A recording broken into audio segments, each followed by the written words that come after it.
We're joined with the UKIP MEP Diane Jones, and of course our other two guests. I beg your pardon, Diane James. It even says James there. I just can't read properly. Would you like Greece to leave because of the shock and awe it would bring to Europe? Would you like that to happen? Sounds like a good idea, doesn't it? I mean, Why? Clearly the European Union as a concept is failing. But more importantly, Juncker went on record when he was made president that he wanted to see fiscal and political convergence for all of the 28 member states and for any new member state that will join. Now, if that's a route that all of the 28 member states sign up to, with all of the risks that that involves, and for the UK a huge risk because it would mean we would have to join the euro, then I would like to see that. But if Greece was forced to leave, or if Greece left in an emergency, not a planned departure, I mean, they may come to an agreement, but if they don't, I mean, there could be chaos in Greece. It could be even worse than it is now, and there could be contagion right across the Eurozone. More unemployment, more people suffering, more banks runs and so on. Do you really want that? You've just absolutely highlighted what's wrong with the Eurozone, what's wrong with Euro membership. I don't see that sort of Armageddon, financial Armageddon that you're portraying.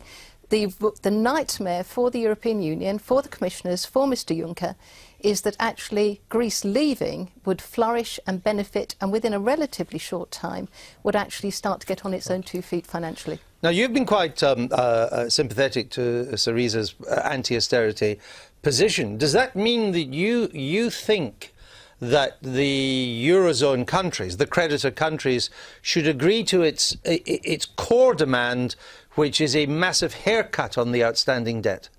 I think that there has to be solidarity shown with the Greek people, and I think there has to be a change. I do think there will be an agreement. But what's the answer to my question? But yes, of course, because so you think that you should write off a huge chunk of the Greek government's debt?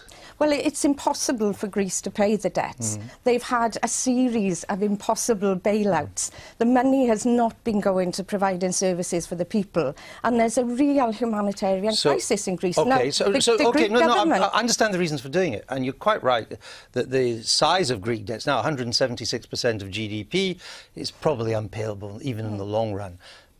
But if you do that, why wouldn't Portugal then come knocking on the door and saying, right, we want a haircut too?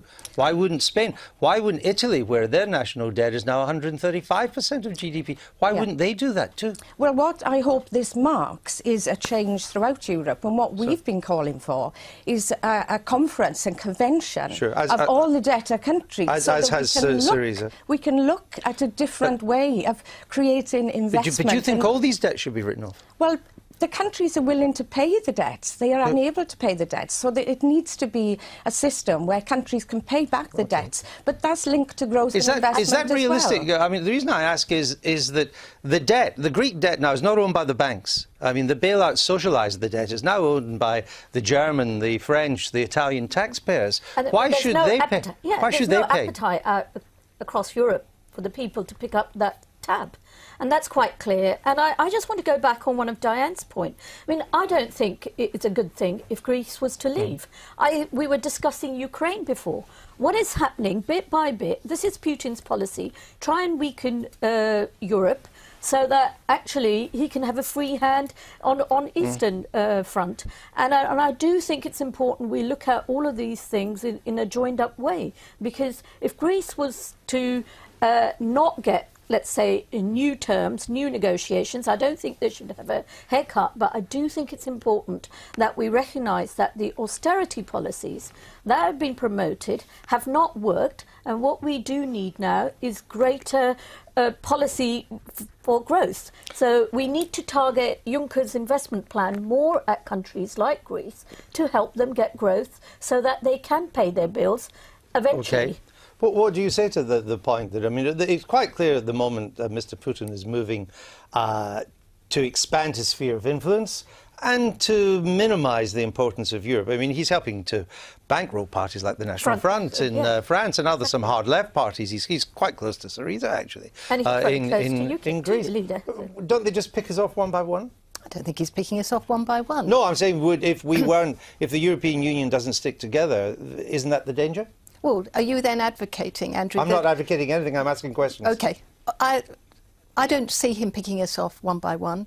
what has happened, let's go back to the fundamental issue on this programme this morning, which is, can Greece survive outside of the Eurozone? Would it be better outside of the Eurozone? You think it could? And I believe it could, and I believe there's no future for the Eurozone as it stands at the moment, and no amount of renegotiation is going to change that. Let me, regardless of your views, let me just very briefly get to what you think will happen. At the moment, there's a standoff between the financial ministers. The other parts of the Eurozone want Greece to extend the bailout and then talk about what reforms could be changed and so on.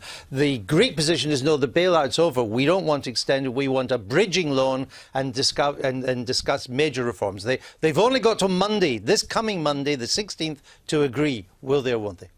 I think they will in the end, because you can already see that there's been some degree of compromise. The language that's coming out, the body language, it is different. All right. Than so it you was think? before. What do you think? I think they will agree, and I welcome the fact that what we're seeing in this process is putting people back at the heart of the whole European project. And what do you think? I don't think they will agree. And how can they agree? The Greek people voted for that party. So my two colleagues here are then suggesting that we have another general election. Okay, I just wanted your opinion. 2-1. And we shall see, because Monday's not far away. If they're going to agree, they better get on with it this week. Diane, James. Thank you. Right, second time. Thank you for being